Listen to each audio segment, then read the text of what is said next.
Texas is now set to receive $1.3 billion in federal funds to improve broadband access. However, 2 years ago, the bipartisan infrastructure deal signed by then President Joe Biden promised 3 times that amount.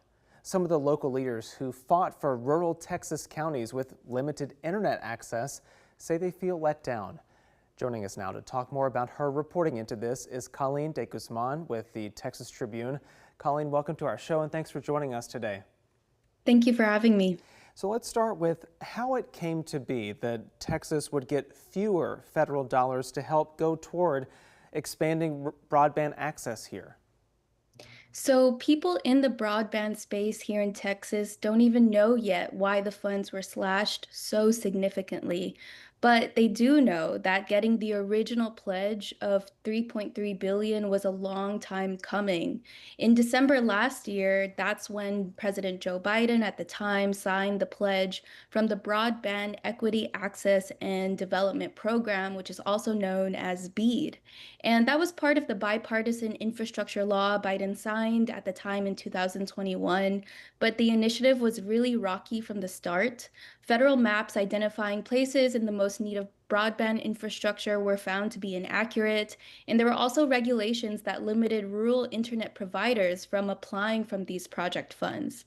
And so there were a lot of hurdles to start with. And now they ended up getting just a third of what they initially planned to get. And a year after all this, under a new presidential administration, Texas submitted a new plan to the Trump administration, and they were just awarded shy of $1.3 billion. Okay, thank you for catching us up with that too. But zooming out just a little bit, talk to us about how many Texans actually lack that access to broadband and what impact that has on them. Yes, so there are about 3 million Texas households who lack broadband access, and that's estimated to be about 7 million people across the state. And many of them live in Texas's rural areas like deep East Texas. And when COVID hit and moved schools online, that really revealed how wide the digital divide really was. Mm. At the time, I was a reporter at the Monitor in the Rio Grande Valley in South Texas, and I really saw how that looked like because a lot of school districts in the valley had to send buses with hotspots to communities so that kids could log on to school and do their homework. And so this is what it really looks like to not have access to broadband.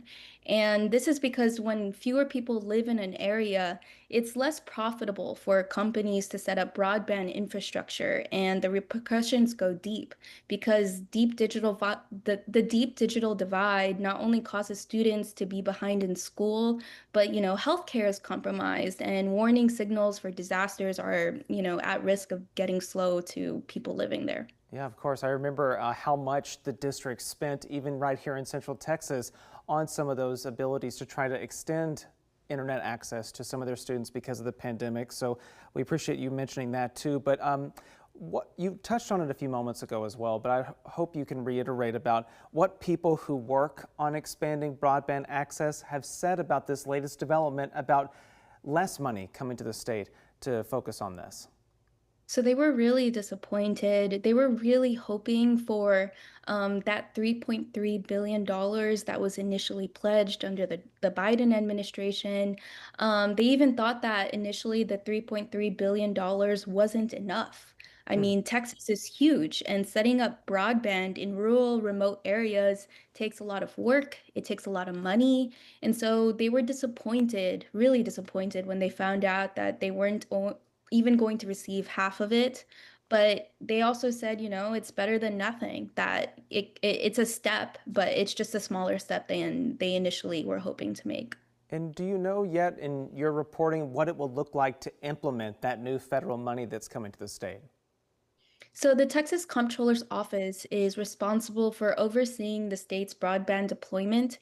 And so far, we haven't heard much really about what the next steps are.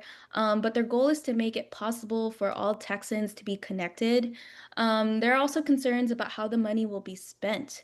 Now that it's a lot fewer funds than what was initially expected. People are really hoping that it goes to the neediest communities. But, going back to what I said earlier, there are some questions about the accuracy of the maps the federal government is using to identify what the most neediest communities are. And so people are keeping an eye on that, and they're really hoping that those who really need the help are going to raise their hands. But, they're ultimately saying it's better than nothing. Okay, well, I will send you all to the Texas Tribune's website so that you can check out Colleen's latest story about this. But Colleen de Guzman with the Texas Tribune, thank you again for joining us this afternoon. Thank you for having me.